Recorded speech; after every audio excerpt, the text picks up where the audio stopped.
The table gives the coordinates of 2 points on a line in the xy plane. The y-intercept of the line is k negative 5 comma b, where k and b are constants. What is the value of b? Using the given information, we have to find the value of the y-coordinate of the y-intercept of the line. Since this point represents the y-intercept of the line, the x-coordinate over here must be 0. That is, the value of k negative 5 must be 0. Now let me add 5 to both sides of this equation to solve for k. Negative 5, positive 5 will cancel out. I'm getting k equals to 5. When k equals to 5, the x-coordinate of the first point in the given table over here is 5. The second point, the x-coordinate is 12. That is, 5 positive 7 is 12.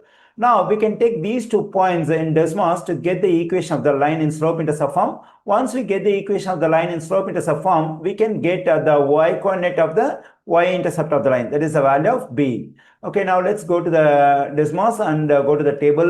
Let me take the first point from the table, that is 5 comma 13. The second point is 12 comma negative 15. Now click on this icon to get the equation of the line in slope-intercept form.